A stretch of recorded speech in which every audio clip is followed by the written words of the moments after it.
I never thought someone could ruin your life in 2 seconds, but apparently, they could, especially when that someone is the man who used to make your heart race and then break it without a second thought. The kitchen was humming like a perfectly tuned engine. Pots clanged, orders barked, and the air smelled of sizzling butter and garlic. I was about to taste victory for the first time in my life, my Michelin dream finally within reach. Then he walked in. His presence hit me like a cold slap. Derek. My Derek. Hair as impossibly blonde as ever, eyes like shards of ice, and that infuriatingly smug smile that made me want to throw knives and hug him at the same time. He didn't just enter the kitchen. He invaded it, his star-shaped badge of judgment practically glowing under the overhead lights.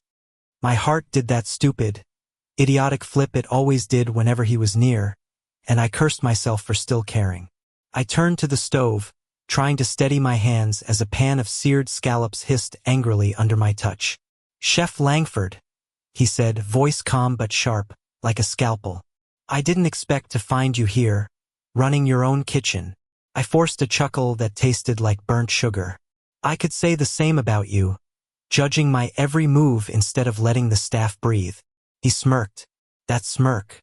The one that had once made me want to forget the world and chase it in the middle of a rainstorm. "Judgment is my job," he said, stepping closer, clipboard tucked under his arm. "And I never miss a detail." I swallowed. This wasn't just any evaluation. This was the evaluation, the one that could make or break my career. The stakes were astronomical, yet my pulse refused to focus on professionalism. It wanted only to remember the nights we'd spent sneaking kisses behind the walk-in cooler, laughing so hard we almost ruined soufflés, whispering secrets that nobody else could ever hear. Derek circled the kitchen like a predator in tailored perfection, eyes flicking over stations and sizzling pans, but somehow, all I could see was him. Every step he took brought back memory after memory, the late-night dinners where he'd feed me bites off his fork, the way he'd press his hand against mine as if no one else could understand the world we created together. I hated that he still had this effect on me. I hated it, and yet, somewhere deep beneath the fear and frustration, I craved it. "Your risotto," he said suddenly, stopping just behind me. My stomach nodded as he leaned slightly over my shoulder, scrutinizing the creamy mound I had spent hours perfecting. His scent cologne mixed with faint traces of coffee hit me, and I had to bite my lip to stop from trembling. "Perfectly al dente," he murmured, almost to himself. Then, with surgical precision, he added, "But the seasoning, it's lacking something." I blinked, resisting the urge to tell him exactly where he could shove his critique. Instead, I tightened my grip on the pan and muttered, "Thank you, I'll fix it." He didn't move. Derek never moved when he wasn't supposed to. He just stood there, watching, his presence an invisible cage around me. Every chef in the kitchen seemed oblivious to the tension crackling in the air, focused solely on their own tasks, while we existed in a bubble of unspoken history and dangerous familiarity.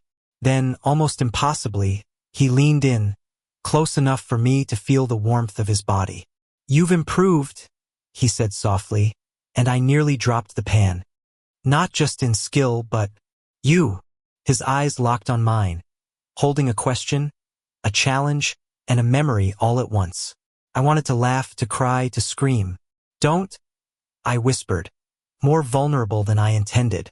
Derek's hand hovered over my shoulder, and I tensed, expecting judgment, criticism, maybe even a lecture. Instead, his fingers brushed my arm, a fleeting touch that reignited everything we had lost and left unsaid. The heat in my chest was suffocating. I had spent months building walls, perfecting recipes, and convincing myself I could survive without him. Yet here he was, a living reminder that some scars never truly fade. "You're under pressure," he said finally, voice low, almost intimate. "But so am I. I've been waiting to see if you'd make it this far." I wanted to argue, to tell him this wasn't about him, that my career, my kitchen, my dream, everything was mine alone. But the words caught in my throat because the truth was more dangerous than I could admit. Part of me had always hoped he'd show up, just like this, at the exact moment I needed him most. The kitchen around us continued its frantic rhythm, but we existed outside of it. The scent of garlic and butter mingled with tension, nostalgia, and a hint of something forbidden, something fragile that could shatter with one wrong move. And for the first time in what felt like forever, I realized that my victory, my Michelin star, wasn't just about culinary skill. It was about surviving Derek. Surviving us. Because no matter how many stars I earned, no matter how many accolades hung on my wall, the only thing that ever truly mattered was this. The man who had left me yet never really gone. The kitchen felt smaller somehow, as if Derek's presence had condensed the chaos into a single point. Us. I could feel the memories pressing against my ribs, each one sharp and tender. And I realized that the reason my hands weren't steady wasn't fear of failure, it was fear of him. Why now? I asked, voice low, barely audible over the clanging pans and shouted orders. Derek hesitated, and for a moment I thought he wouldn't answer. Then, in that same calm, deliberate tone that had once driven me mad, he said, "Because I had to see you finish what we started. And what you started. You deserve this, even if it kills me to admit it." I didn't know whether to feel relief, anger, or longing, so I just nodded, letting the words sink in. His gaze softened, and for the first time, the walls between us felt less like steel and more like something fragile and pliable, something that could be mended if we dared. Orders flew past, and the head chef barked instructions I barely registered. Derek lingered beside me, a quiet presence amid the storm of the kitchen, and I couldn't help but notice every detail. The way his hand brushed mine as he reached for a tasting spoon, the subtle tilt of his head as he studied my plating, the almost imperceptible curve of his lips as he observed me. "You're nervous," he said, reading me like a recipe he'd known by heart. "Not nervous," I shot back, though my voice cracked. "Just focused." He chuckled, a sound that stirred something deep inside me. "Focus doesn't make your hands shake like that." I wanted to argue, but instead, I laughed, a short, shaky laugh that surprised both of us. Maybe we were both afraid of what laughter might lead to, but there it was, a bridge connecting the past and present. The tasting panel arrived. I could hear the quiet murmur of their admiration as they moved through the kitchen, sampling dishes. I kept my focus on the risotto, on the pan, on every careful movement, yet Derek never left my side. Even when I presented the final dish, his eyes lingered on me, and I felt a warmth that had nothing to do with the heat of the stove. Then came the verdict. "The flavors," one judge said, "are extraordinary. Every element speaks to the chef's mastery." I felt a rush of pride, but it was tempered by the realization that Derek had been right there, witnessing it all.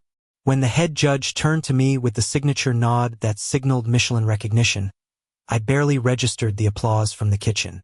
My attention was on Derek, his face unreadable, yet his hand brushing mine ever so slightly. "You did it," he whispered, and it wasn't criticism. It wasn't judgment. It was acknowledgement, and for some reason that was enough to make my chest ache.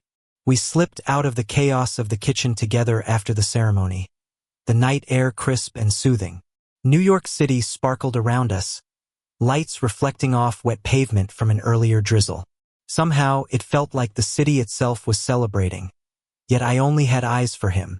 "Derek," I began, unsure if words could carry the weight of everything. He turned to me, green and blue eyes meeting in a storm of memory and possibility. "Don't," he said softly, echoing my own words from earlier. Then he smiled, the hint of vulnerability in it catching me off guard. "Not yet. Let's just breathe." So we did. We walked side by side, fingers brushing, until finally, almost instinctively, we intertwined hands. It wasn't sudden or desperate. It was deliberate, tender, the kind of touch that spoke of reconciliation, understanding, and something more enduring than infatuation. I thought about all the nights we'd spent apart, all the bitterness and longing. And yet, there was no regret now, only a quiet affirmation that some things are worth the wait, worth the heartbreak. "You've grown," Derek said after a while, squeezing my hand gently. "Not just as a chef, but as a person. And you've changed too." I admitted, watching him carefully. Not the same arrogant critic I knew. He laughed, a low, genuine sound. Maybe I was never arrogant, just scared of losing you. The honesty in his voice hit me like the first burst of flame under a sauté pan. I stopped walking and faced him fully, the city lights reflecting in his eyes like tiny stars. I don't want to lose this, I whispered. Not again.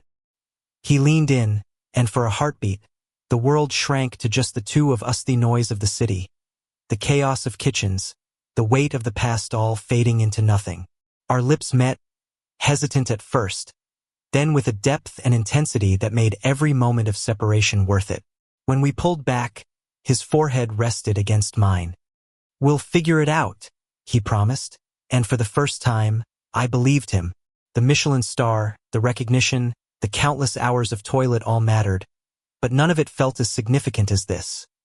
A second chance, a quiet night in the city, and the promise that love, sometimes, returns when you least expect it but most need it.